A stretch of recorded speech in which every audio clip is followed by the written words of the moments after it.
मेहनत का फल। एक छोटे किसान की बड़ी कहानी। गांव के किनारे मिट्टी की झोपड़ी में रहने वाला रामलाल नाम का एक छोटा किसान था। उसके पास थोड़ी सी जमीन थी जिस पर वह और उसका परिवार बड़ी मेहनत करके खेती करता था। रामलाल का जीवन कठिनाइयों से भरा हुआ था। कभी फसल में कीड़े लग जाते, कभी बारिश समय पर नहीं होती, तो कभी अनाज का दाम इतना गिर जाता कि मेहनत का सही फल भी नहीं मिलता।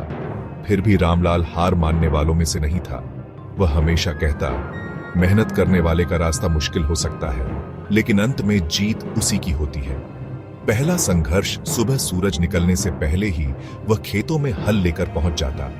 गर्मी, सर्दी या बरसात, रामलाल ने कभी काम से मुंह नहीं मोड़ा, लेकिन उसकी मेहनत अक्सर हालात के आगे छोटी पड़ जाती। कई बार परिवार को पेट भर खाना भी मुश्किल हो जाता था। गांव के लोग कहते थे, रामलाल, इतनी मेहनत करने से क्या होगा? किस्मत का लिखा कौन मिटा सकता है? लेकिन रामलाल चुपचाप मुस्कुरा देता और फिर अगले दिन पहले से दोगुनी मेहनत करता।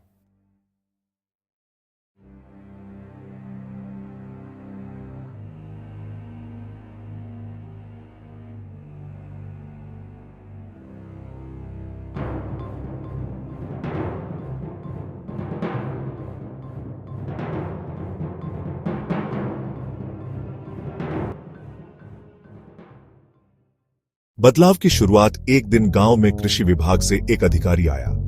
उसने किसानों को नई तकनीकों और अच्छे बीजों के बारे में बताया। गांव के ज्यादातर किसान इसे बेकार मानकर हंसने लगे, लेकिन रामलाल ने सोचा, अगर यही मेहनत सही दिशा में करूं तो शायद किस्मत बदल सकती है। उसने अधिकारी से सीखा कि किस तरह कम पानी में भी फसल उगाई जा सकती है, कौन सी खाद सही है और किस मौसम में कौन सी फसल बोनी चाहिए। धीरे धीरे उसने इन तरीकों को अपनाना शुरू किया।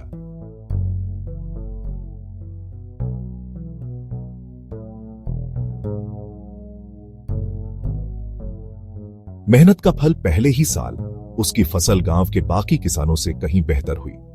थोड़ा मुनाफा हुआ तो उसने उसी पैसे से खेत के लिए ट्यूबवेल लगवाया।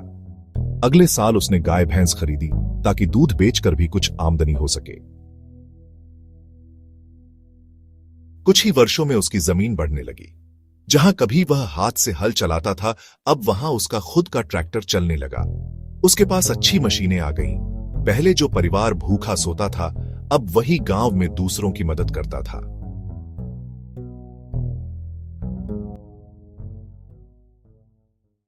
बड़ा किसान और बड़ी सोच रामलाल अब गांव का सफल किसान बन चुका था। लोग उसे बड़ा किसान कहने लगे, लेकिन उसकी सबसे बड़ी खूबी यह थी कि उसने अपनी मेहनत और ज्ञान को सिर्फ अपने तक सीमित नहीं रखा। उसने गांव के दूसरे किसानों को भी आधुनिक खेती सिखाई और सबको समझाया, अगर हम सब मिलकर मेहनत करें तो हमारा गांव भी समृद्ध हो सकता है। सीख रामलाल की कहानी यह सिखाती है कि किस्मत से ज्यादा ताकतवर मेहनत और धैर्य होता है। छोटी शुरुआत भी बड़ी मंजिल तक ले जा सकती है।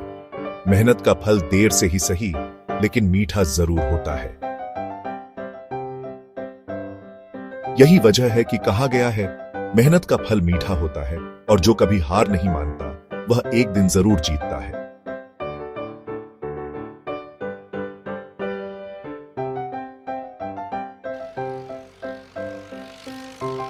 वीडियो अच्छा लगा हो तो लाइक एंड सब्सक्राइब जरूर करें।